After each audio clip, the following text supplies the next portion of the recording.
እሺ ሰላም እንዴት ናችሁ? እኔ ደህና ነኝ እግዚአብሔር ይመስገን። ዛሬ ደግሞ እንግዲህ ቻፕተር 1 ፓርት 1ን ያው እንጀምራለን። ኢንክሉሲቭነስ ቻፕተር 1 talks about understanding disability and vulnerability። ስለዚህ በመጀመሪያ ዲዛቢሊቲ ማለት ምን ማለት ነው? በመጀመሪያ ቻፕተር እነሱን ነው የምንረዳው። ቀጥለን ደግሞ ቮልነራቢሊቲ ማለት ምን ማለት ነው የሚለውንም ጭምር በመጀመሪያ ቻፕተር እናያለን ማለት ነው። እና አውትላይኖችን ስንመለከት መጀመሪያ ቤዚክ ተርሞችን እናያለን። እነዛ ወሳኝ የሆኑ መሰረታዊ ተርሞች ምንድነው እነዛን እናያለን። ቀጥለን ደግሞ ታይፕስ ኦፍ ዲዛቢሊቲ ምንድናቸው የሚለውን እነዛንም ጭምር በደንብ እንመለከታቸዋለን ማለት ነው። ሌላው ደግሞ ኮዝስ ኦፍ ዲዛቢሊቲ አሉ። እነዚህ የተለያዩ አካል ጉዳቶች አሉና የአካል ጉዳቶች ደግሞ ወይም አካል ጉዳት እንዲፈጠር ምክንያት የሚሆኑ ወይም መንስኤዎች ምንድናቸው የሚለውን እንመለከታለን ማለት ነው። ቀጥለን ደግሞ ሂስቶሪካል ዴቨሎፕመንት ኦፍ ኢንክሉዥንን እንመለከታለን። ሌላው ሞዴልስ ኦፍ ዲዛቢሊቲ የሚባሉ እንመለከታለን ማለት ነው። በመጀመሪያ ቤዚክ ተርምስ የምንላቸውን እናያቸዋለን ማለት ነው። እና ቤዚክ ተርምስ የሚባሉ ሶስት ናቸው። አንደኛው ኢምፔርመንት፣ ሁለተኛው ደግሞ ዲስኤቢሊቲ ሲሆን ሶስተኛው ሃንዲኬፕድነስ ማለት ነው። እና የመጀመሪያውን እስቲ እንመልከተው። ኢምፔርመንት ማለት ምን ማለት ነው ስንል it refers to any loss or abnormality of psychological or anatomical or physiological structure or functions ማለት ነው። እና ይሄ ማለት ለምሳሌ ሳይኮሎጂ ማለት ምን ማለት ነው ስንል it's about the study of human mind and behavior የሰውን አእምሮና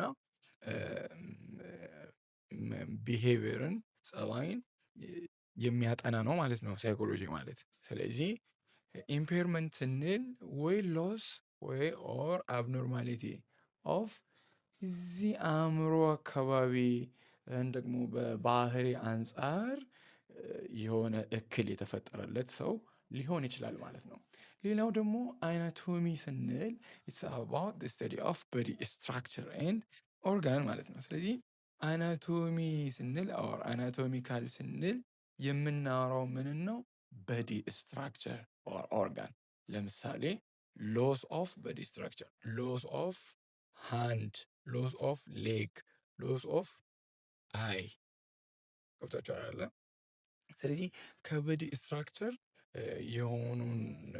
የሆነ አካልን ማጣት ሊሆን ይችላል። ስለዚህ እንደዛ ማጣት ወይም አብኖርማሊቲ ሲፈጠር ኢምፔርመንት ልንል እንችላለን ማለት ነው።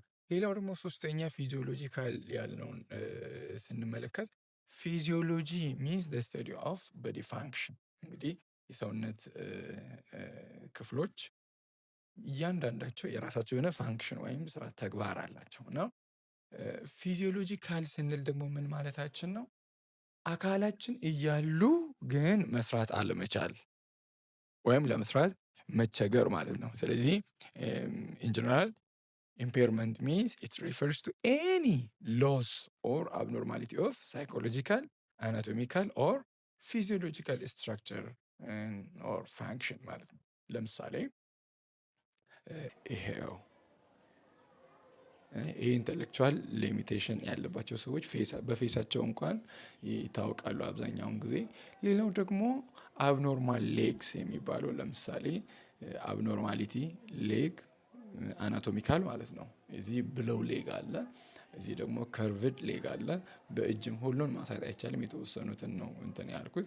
በሚቀጥሉት ጊዜያት ደግሞ በሰፊው እያንዳንዱን እናያለን ማለት ነው። ሌላው ኖ ሌግስ ኖ አርምስ። ኦኬ ኒክ የሚባለው እጅም የለው እግርም የለው፣ ነገር ግን እቺ ባለቤቱ ናት።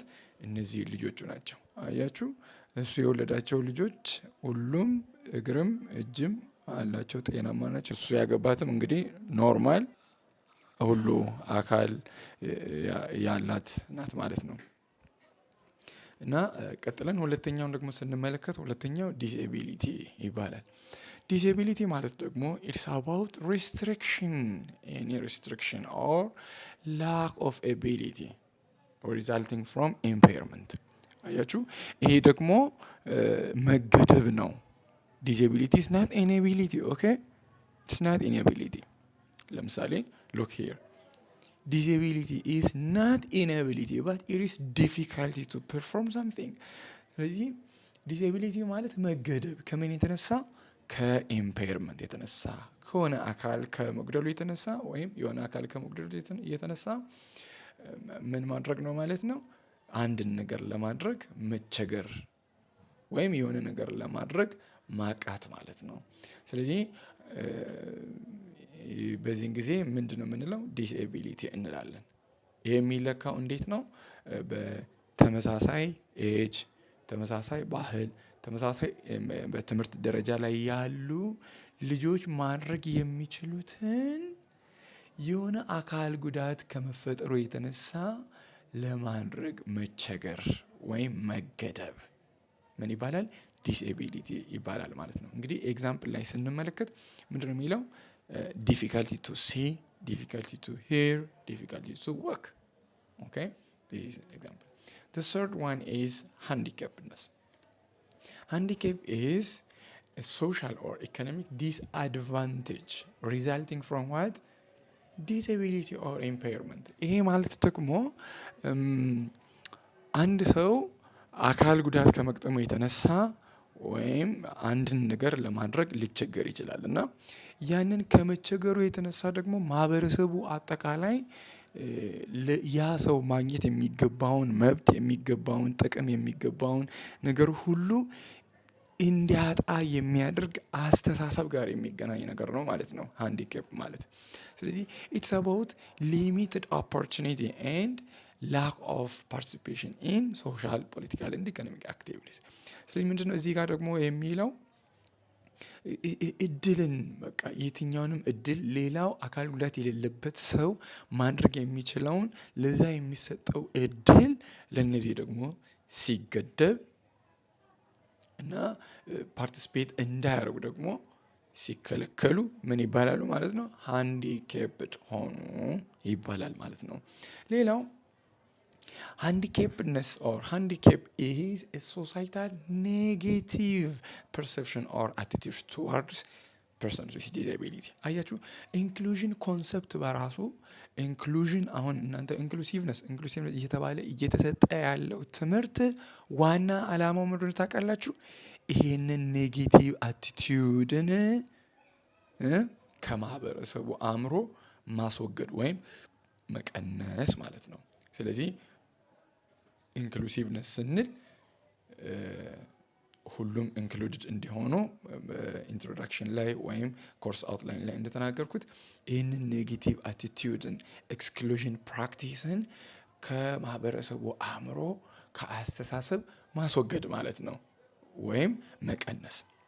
ስለዚህ ሃንዲካፕድነስ ሚንስ ኢትስ ኤ ሶሳይታል ኔጌቲቭ ፐርሰፕሽን ኦር አቲቲዩድስ ቱዋርድስ ፒፕል ዊዝ ዲስኤቢሊቲ ማለት ነው። ፒፕል ዊዝ ዲስኤቢሊቲ እና የሶስቱ ደግሞ ኢንተርኮኔክሽን ኦር ኢንተርሪሌሽንሺፕን ስንመለከት ለምሳሌ ሎው ቪዥን ማለት በከፊል የሚያይ ምንድነው የአይን ሙሉ ብቃትን ተጎድቷል ማለት ነው።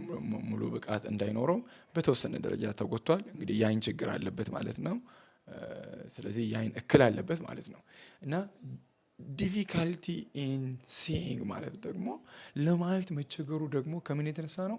ከኢምፔርመንት የተነሳ ሎው ቪዥን የተነሳ ለማየት ተቸገረ ማለት ነው ዲስኤቢሊቲ። ሌላው ኢንኤቢሊቲ ቱ ሪድ ዲው ቱ ላክ ኦፍ አይ ግላስስ ሃንዲካፕድነስ። አያችሁ ይሄንን አይ ግላስ ለሱ ቢሰጥ ማየት ይችላል ማለት ነው ልጁ። ግን ለማየት ያቃተው የተቸገረው ከምን የተነሳ ነው? አካባቢው ወይም ሰው ወይም መምህሩ ወይ ቤተሰቡ ማንም ቢሆን አለመረዳታቸው ልጁ ማየት እየቻለ ያለችውን ሎው ቪዥኗን ሬሲጁዋል ቪዥን ኤቢሊቲዋን መጠቀም እንዳይችል ያደረገው ምንድነው? ልጁ መጠቀም ስላልቻለ ሳይሆን አካባቢው ወይም ማህበረሰቡ ኮንሲደር ባለማድረጉ የተነሳ ዲስአድቫንቴጅድ ሆነ ማለት ነው። ኤ ክላስ ቢሰጠው ግን ያ ልጅ በትክክል ሊያይ ይችላል ማለት ነው። ስለዚህ ፓርት 2 ላይ ደግሞ ዲስኤቢሊቲ ታይፖች ምንድን ናቸው? አሁን እኛ እናካትታለን የምንላቸው እነማን ናቸው? በዝርዝር ተቀምጠዋል ማለት ነው። ስለዚህ እነዛን የሚካተቱትን ዋን ባይ ዋን በሚቀጥለው ቪዲዮ እንመለከታለን ማለት ነው። ስለዚህ ሁላችሁም ይህንን ሰብስክራይብ ማድረግን አትርሱ። ሌላው ደግሞ ላይክ ሼር በማድረግ ለሁሉም ይህንን ኢንክሉሲቭነስን ለሚወስዱት አጠቃላይ በኢትዮጵያ ባሉ ዩኒቨርሲቲዎች ለምታውቋቸው ሁሉ ሼር በማድረግ እንዲጠቀሙ እንድታግዟቸው አበረታታችኋለሁ። በጣም አመሰግናለሁ። ታንክ ዩ ሶ ማች። በሚቀጥለው ቪዲዮ እንገናኛለን።